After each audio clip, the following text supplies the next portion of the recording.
This is Dark Souls, a game where you die a lot. An average person would need about 43 hours to beat it, and that is a lot of time. Not everyone has that much of it. So today, I will show you how to beat the game in just 18 minutes. Our hero's name is Alt F4 JP, and he will be competing in any % force quit category on the remastered version of the game, because as it happens, it is almost as broken as the classic one. But before the run, it is crucial to explain one little moment. Depending on the category and which version of the game the runner decides to play, he chooses different options when creating a character. On the older version of the game, it could be the Pyromancer class, which is used in categories all bosses and any %. But in Remaster, everything is a bit different. Because of fixes and newborn bugs, all runners for all categories chooses a thief with black fire bombs. Our run starts pretty ordinary. The runner picks a key and opens a door. After that, he rushes through the corridor to the ladder. To be faster, he strips the character while climbing up. I'm going to point out that he throws away everything except the firebombs, because they will be useful in fighting with a boss, which is waiting for us right behind this door. The runner starts throwing the bombs before the demon has fallen, so the explosion doesn't miss. Then he throws 4 more, and the fatty dies. As a reward for the victory, the game gives the player a demon's hammer, but it won't be useful during the run. The runner needs to get to Oscar of Astora, who sits right behind this wall. Back in the day, you had to go up the stairs to make the ball break the wall, but today it became easier. The runner jumps to the future crack and quits to the main menu. After the game loads, the path will be open. The runner gets an Estus flask and a key from Oscar. Then he uses the dark sign, which teleports him to the last bonfire. But wait, there was no bonfire, wasn't it? At this point, the game doesn't care and teleports the runner to the one he had passed at some point. Running up the ledge to quit from this location, our hero should be grabbed by a giant bird.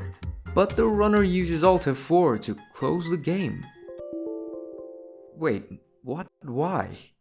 Well, you see, the trick that the runner used, the speedrunning community decided to call Force Quit.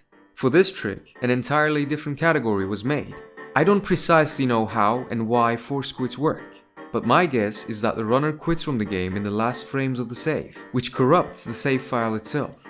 In this particular case, the situation is even more difficult, because after falling from this height, a character dies. But after a quick reload, he seems to be perfectly fine. Well, that is another trick. At its core, it is just manipulations with an autosave mechanic.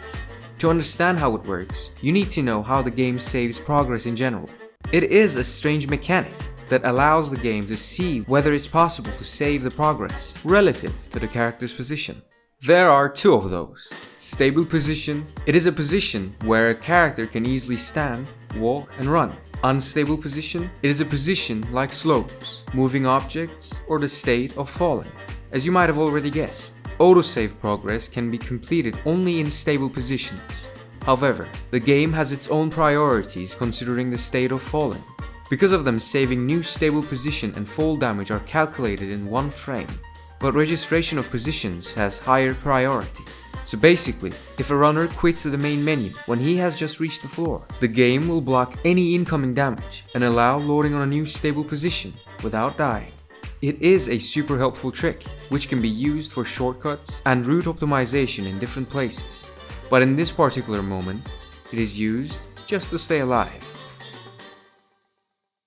Being in the very center of Undead Berg, the runner dodges all the enemies and gets to the tower. Here, he goes up and throws a bomb into the boxes to kill a lizard, which gives him twinkling titanite.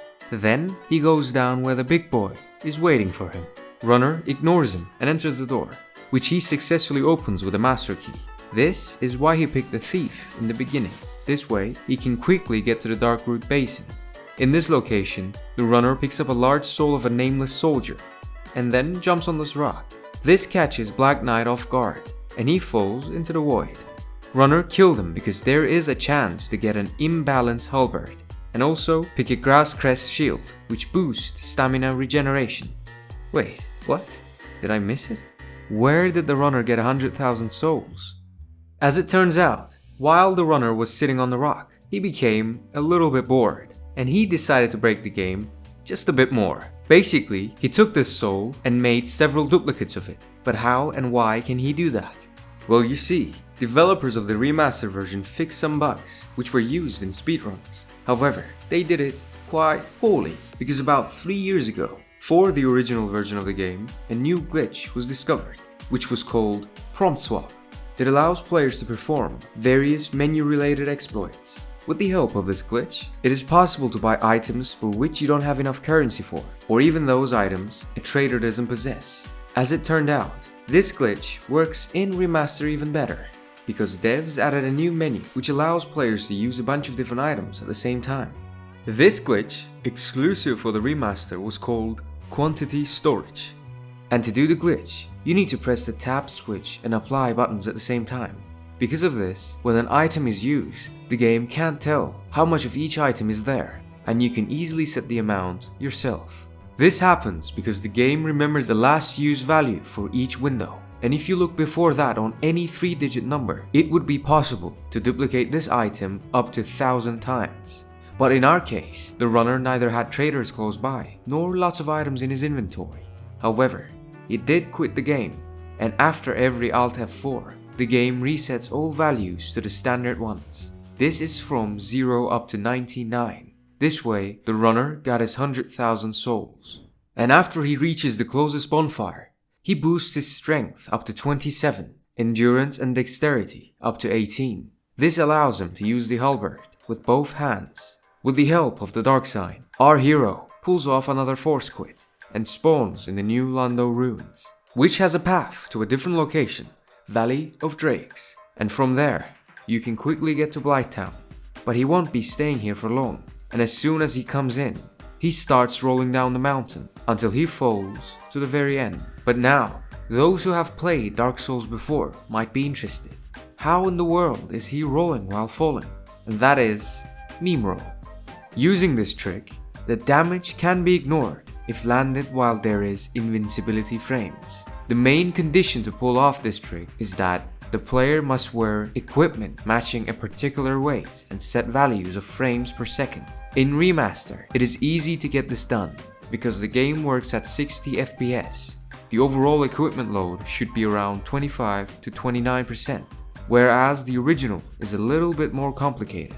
Provided the game is working at 30 FPS, the overall load should be between 25 to 25 whole and 88 millionth percent.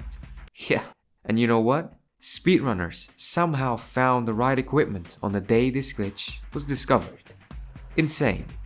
But in our case, the runner uses this glitch to adjust his fall and still quits to the main menu at the very end. After that, he quickly jogs over the swamp right to the queen. Because of all the upgrades, the boss fight is easy. The speedrunner kills the queen using the same trick that he used 8 times in a row.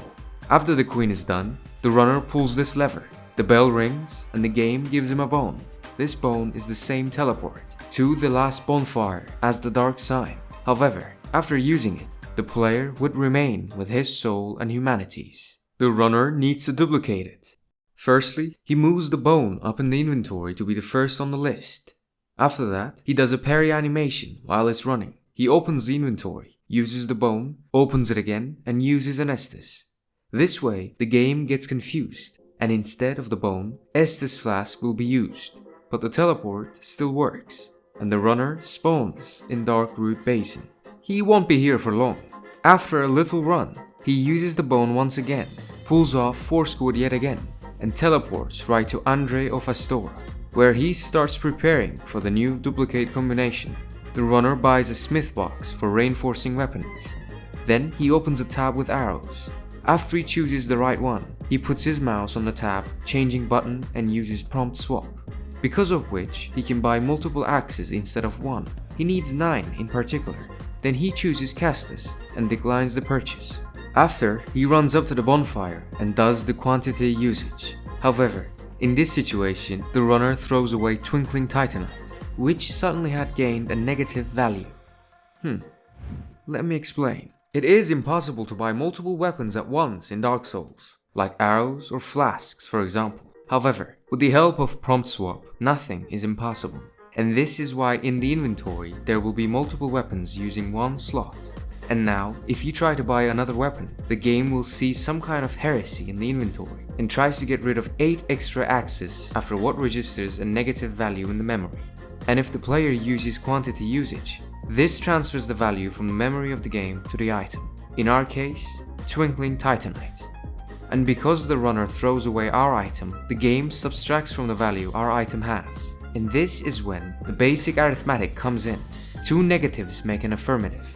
Due to this, the game gives an extra 8 Titanite to the player, the exact amount our hero needs to reinforce Halberd to +5.